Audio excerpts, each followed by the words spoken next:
লক্ষ লক্ষ কোটি কোটি হিন্দুদের আস্থা হচ্ছে ভগবান রাম।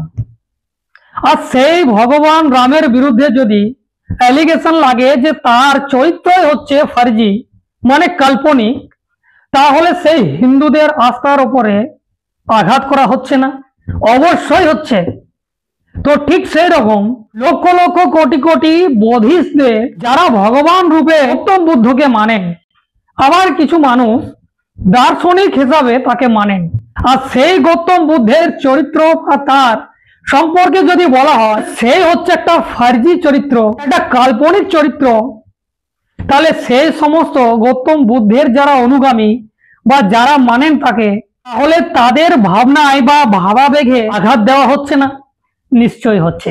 যেমন ভগবান রামকে যদি ফার্জি বলা হয়, কাল্পনিক বলা হয়, তাহলে হিন্দুদের ভাবাবেগে আঘাত লাগে। ঠিক সেই রকম বৌদ্ধদের গৌতম বুদ্ধকে যদি ফার্জি বলা হয় বা কাল্পনিক চরিত্র বলা হয়, তাহলে অবশ্যই আবেগে আঘাত লাগে। আর এমনই ঘটনা সামনে এসেছে এই কয়েকদিন ধরে।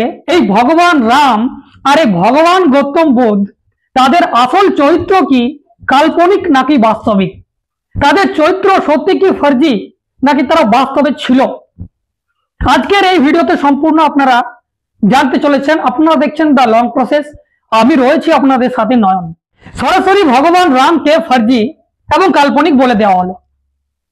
তার যখন ঐতিহাসিক প্রমাণ চাওয়া হচ্ছে, বাল্মীকি রামায়ণ এবং রামচরিত মানস তাকে সামনে নিয়ে এসে সেই বইয়ের মধ্যে সীমাবদ্ধ, সেই গ্রন্থের মধ্যে সীমাবদ্ধ বলে তাকে কাল্পনিক হিসাবে দেখানো হচ্ছে। সোশ্যাল মিডিয়ায় কয়েকদিন ধরে তোলপাড় হয়ে আছে এলন মাস্ক যে এআই ফিচার্স নিয়ে এসেছে গ্রক।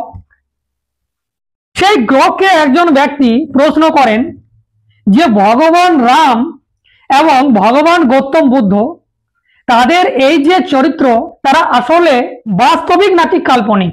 তো সেই উত্তরে দেরি না করে খুব সুন্দরভাবে সেই এআই টুল প্রশ্নের উত্তর দিয়েছে, যা শুনলে আপনারা অবাক হয়ে যাবেন। আমি আপনাদেরকে সম্পূর্ণ সেই বিষয়টি পড়ে শোনাবো। আপনারা স্ক্রিনের দিকে লক্ষ্য করুন। এখানে ভাটাক্তি परमात्मा তিনি বলছেন, হ্যালো গ্রক, भगवान गौतम बुद्ध और भगवान राम इन दोनों में से काल्पनिक कौन है? तो সেখানে সেই এআই গ্রক সে বলছে भगवान गौतम बुद्ध के ऐतिहासिक सबूत मिलते हैं। बौद्ध ग्रंथ और जैन शास्त्र के उनके समय लगभग 480 से 400 BCE की संस्कृत का जिक्र है।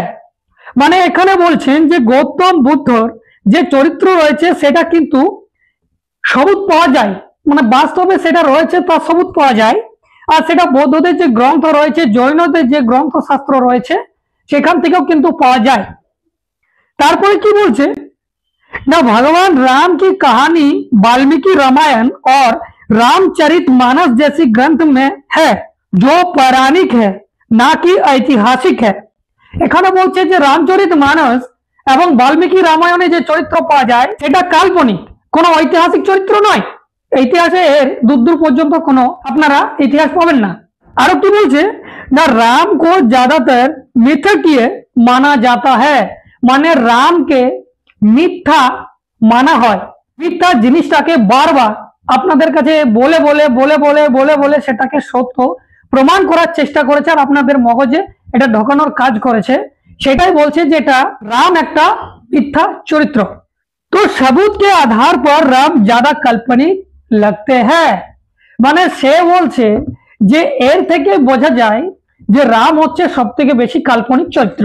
এখানে আপনারা হয়তো আমাকে বলবেন যে আমি এটা বলছি, তো আমার তো এগুলো মুখের কথা নয়, এগুলো আপনাদেরই কথা। আপনারাই সেই এআই টুলসকে সমস্ত রকম ডাটা দিয়েছেন, আমি দিইনি, আপনারা দিয়েছেন। আপনাদের ধর্মশাস্ত্র দিয়েছে, বৌদ্ধদের ধর্মশাস্ত্র দিয়েছে, জৈনদের ধর্মশাস্ত্র দিয়েছে, হিন্দুদের ধর্মশাস্ত্র দিয়েছে। এবং এখানে যত নেতা মন্ত্রী, আমাদের মতো আপনাদের মতো মানুষ, যারা শঙ্করাচার্য, যারা বড় বড় পণ্ডিত দিগ্গজ মানুষ, তারাই কিন্তু বিভিন্ন রকম ভাবে এই সোশ্যাল সাইডে এগুলো দিয়েছেন।